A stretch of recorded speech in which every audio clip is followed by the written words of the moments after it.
이재명의 우이징교사 결심 공판이 9월 30일 날 있었습니다. 정말 한참 재판을 했습니다. 그리고 나서 결심 공판만 해도 오후 2시부터 시작해가지고 오후 8시까지 6시간 넘게 정말 재판을 했는데요. 검찰도 피고인 신문이라든가 또 논고와 구형에 많은 시간을 쏟았고요. 그리고 이재명의 변호인단 그리고 이재명 본인 2시간이 넘게 또 최후 진술을 했습니다. 그리고 나서 검찰은 이제 3년을 구형한 거 아닙니까? 이거에 대해서 어떻게 결과가 나올 것이냐 굉장히 궁금해들 합니다. 11월 25일 날 선고를 하는데 선고는 또 왜 이렇게 뒤로 잡은 거냐? 그리고 결론은 어떻게 나느냐? 선고를 뒤로 잡은 거 보니까 뭔가 불안하다.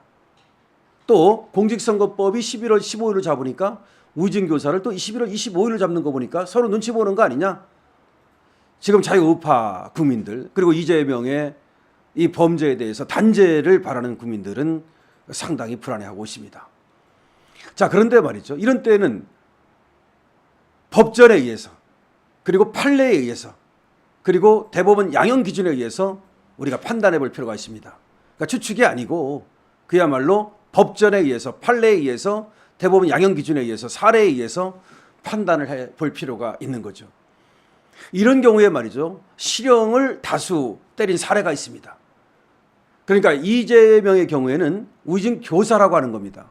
근데 우이징 교사는 우이징죄보다도 더 가중 요소가 됩니다. 이 교사라고 하는 건요. 다른 사람을 시켜가지고 그 사람을 범죄에 빠뜨리는 거 아닙니까? 자기의 이익을 위해서. 그러니까 우이징하는 사람보다도 더 나쁘게 판단을 합니다.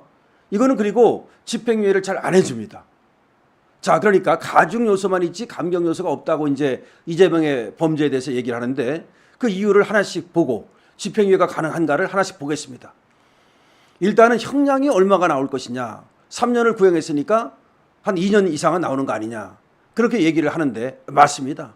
3년 구형하면 3년도 때릴 수 있는 거고 물론 올려치기도 가능합니다. 법정형이 5년이기 때문에 4년 때리는 것도 가능합니다. 하지만 이제 올려치기는 드물다는 점에서 3년을 이렇게 구형을 했다면 한 2년 정도, 뭐 적게는 1년 6개월 정도 때린다라고 보는 것이 합리적입니다. 저는 2년 정도를 봅니다. 그래서 2년 정도가 나온다고 보고 그러면 여기서 우리는 이제 실형이 나올 것이냐 집행유예가 나올 것이냐 또 법정 구속이 될 것이냐 이것이 궁금한 거 아닙니까?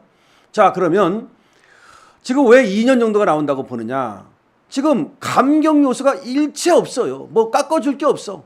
지금 가중 요소를 보면은 피지휘자에 대한 교사와 사실 똑같습니다. 물론 이 김진성 씨가 김병량 씨의 전 수행비서였기 때문에 직접적인 어떤 지휘 관계는 아니지만 이재명이는 성남시장에 경기도지사에 이런 거 하고 있었던 사람이고 당시만 해도 김진성 씨는 그냥 전 성남시장 김병량 씨의 수행비서에 불과합니다.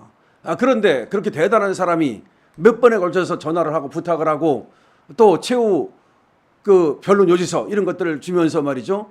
이렇게 해달라고 하고 그러는데 이걸 뿌리치기가 굉장히 어려웠을 것이라는 거죠. 사실 우리가 모르면 몰라도 경제적 대가 같은 것도 있지 않았겠나. 그거에 대해서 김진성 씨가 말은 안 합니다만은 뒤로 뭔가 대가 같은 것도 있지 않았을까라는 생각도 듭니다. 하여튼 등등의 이유로 볼 때 이거는 가중 요소가 된다는 거죠. 그 다음에 아까도 말씀드린 대로 이거는 우이징을 교사한 경우인데 우이징을 교사한 것은 오히려 더 죄가 무겁다는 거죠. 그 다음에 여러분 보시다시피 전과가 많잖아요. 전과가 있느냐 없느냐는 것은 하늘과 땅입니다. 전과도 사범에다가 수사받고 재판받는 것만 해도 도대체 얼마나 많습니까? 거기에다가 뭐 자백을 했습니까? 자수를 했습니까? 반성을 합니까? 아무것도 안 합니다. 자백도 아니고 자수도 아니고 반성도 아니고 오히려 뻣뻣이 고개 들고 검찰을 공격하고 사실 법원에 대해도 협박을 가하고 있습니다. 이런 모든 것을 본다면 개전의 정도 없고 그다음에 범행 후의 정황도 최악이고 그다음에 범행을 하게 된 동기나 계기도 최악이고 그다음에 또 우이징을 교사했고 또 전과는 그냥 덜렁덜렁 드렁드렁하고 이거는 가중 요소만 있지 감경 요소가 없기 때문에 사실은 3년도 그대로 때려볼 수가 있습니다. 구형을 3년 했기 때문에 꽉 채워서 그냥 3년 때려볼 수도 있고요. 그래서 저는 2년 이상 나올 것이다. 그럼 실형이 나올 것이냐 집행유예가 나올 것이냐. 아까도 말씀드렸듯이 이거는 실형 가능성 99%입니다. 제가 100%라고는 얘기 안 하겠습니다. 항상 뭐 100%라는 건 없는 거니까. 그럼 왜 실형이냐? 이거는 집행유예 조건을 보면 됩니다. 원래 집행유예 해주는 거는 전과가 없어야 됩니다. 첫 번째. 이 전과가 많으면 또 동종전과나 이런 것들이 있으면 또 누범 전과나 이런 것들은 전혀 안 해줍니다. 근데 물론 이재명이가 전과가 좀 오래되긴 했지만 거의 동종전과에 비슷한 이런 전과들이 많고요. 그 다음에 또 지금 보다시피 집행유예를 해주려면 반성, 개전의 정, 그 다음에 또 피해자와의 합의. 아니 김진성 씨한테 무슨 합의했습니까? 미안하다고 말했습니까? 안 하잖아요. 내가 언제 우의증을 교사했냐? 김진성 너 똑바로 말하라. 오히려 김진성한테 2차 가해를 가하고 있지 않습니까? 그러니까 이거는 집행유예를 해줄 수 없는 조건이죠. 그러니까 집행유예를 해줄 수 있는 조건이 전혀 없다는 거예요. 그러니까 우의증을 교사했다는 것도 사실은 이거는 실형의 어떤 요소가 되는 거고요. 다시 한번 말씀드립니다만은 전과가 있다는 것도 실형의 요소가 되는 거고요.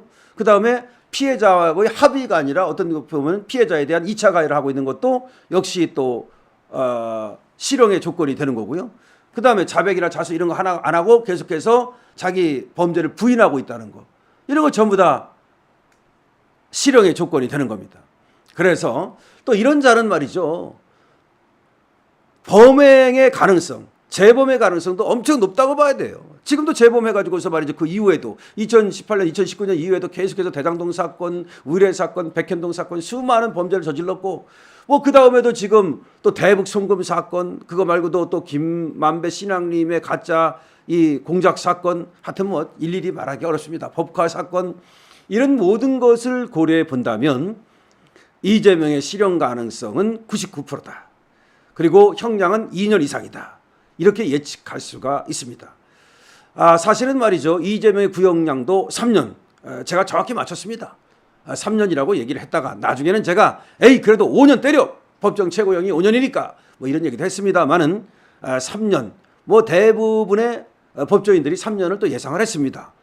이 우징이라고 하는 범죄, 우징교사라고 하는 범죄는 또 국가적 어떤 법익에 대한 침해라고 말하는데요. 다시 말하면 사법질서를 갖다 농락한 거 아닙니까? 지금 법정에 가가지고서 위증하는 사람을 갖다가 교사해가지고 야 거짓말 시켜 거짓말 시켜. 이거는 판사를 농락하는 거고 검사를 농락하는 거고 법원을 농락하는 거 아닙니까? 그렇기 때문에 무겁게 처벌하는 겁니다. 그래서 그런 여러 가지를 고려할 때 구형이 높게 나올 것이라는 것은 많은 법조인들이 예상했던 겁니다. 아니 국민들도 예상했던 겁니다. 그런데 11월 25일로 잡으니까 왜 이렇게 뒤로 가는 거냐. 여기에 대해서는 뭔가 조금 이 꼼수가 있지 않느냐. 왜 그러냐면 자라보고 놀란 가슴 소뚜껑 보고 놀란다고. 이재명이는 권순이를 구워 삶아가지고 대법원에서도 살아남았잖아요. 저번에 유창은 부장판사가 영장을 기각시켜가지고 그때도 살아남았잖아요. 정말 이 살아남기가 어려운 그야말로 늪에서 살아나오는 어떻게 보면 이재명이는 말이죠. 불사신 같아. 정말 불구덩이에서도 살아남는 뭐 그런 모습을 보이고 있기 때문에 또 지금 11월 15일과 11월 25일 진짜로 많은 법조인들이 예상하듯이 우리가 예상하듯이 정말 실형이 나오느냐. 또 이거 다 무죄가 나오면 어떡하느냐. 또 아주 가벼운 형을 때려가지고 공직선거법 같은 경우 예를 들어서 80만 원 벌금 때리고 말이죠. 그 다음에 또 이 의진교사 같은 거 뭐 아주 가볍게 뭐 징역 6월에 집행유예 1년 이런 식으로 때려버리면 어떡하느냐. 그런 다음에 시간 질질 끌어가지고 또 대선에 나와가지고 말이죠. 대통령 되고 그 다음에 위야무야 되면 어떡하느냐. 이런 걱정을 하고 있는데 그 걱정도 일리가 있습니다. 일리 없는 거 아닙니다. 마음 놓으면 안 됩니다. 제가 말이죠. 권순일 그때 정말 그 고등법원에서 300만 원의 벌금이 나왔었거든요. 공직선거법 위반으로 그 친형 강제 입원시켜놓고 나서 아니라고 그런 거. 그때 고등법원에서 이게 300만 원의 벌금이 나오기 때문에 이재명 끝났다라고 다 생각했던 겁니다. 경기도지사 날라가고 그리고 36억 원 그것이 이제 경기도지사 선거 치르는데 들어간 돈이거든요. 이거 토해내야 된다. 그리고 이재명 본인도 뭐라고 말했냐면은 나 여기서 지면 거지 된다. 그런 얘기를 했기 때문에 다 안심하고 있었던 겁니다. 그런데 웬걸 이명수하고 권순일을 구워 삶아가지고 그렇게 재판을 뒤집어 엎을 줄이야 누가 알았겠습니까? 나중에 알게 된 거잖아요. 아무도 모르고 있었잖아요. 그렇기 때문에 우리가 11월 15일, 25일 정말 경각심을 갖고 이 재판에 대해서 관심을 갖고 이래야만 그야말로 재판을 올바르게 지킬 수가 있습니다. 만약 재판이 조금이라도 또 유차원 꼴나고 또 권순일 꼴나면 닥쳤던 게 지붕 쳐다보고 그때 가가지고서 뭐 꽹과리 치고 북치고 말이야. 이건 아니야. 그러면 뭐 합니까? 그래서 우리 강신업 TV에서는 계속해서 우리가 경각심을 가질 것을 말씀드리는 것이고 지금 이렇게 돼야 된다는 걸 말씀드리면서 여러분들이 말이죠. 정말 경계의 눈초리를 풀지 말라. 이렇게 말씀을 드리는 것입니다.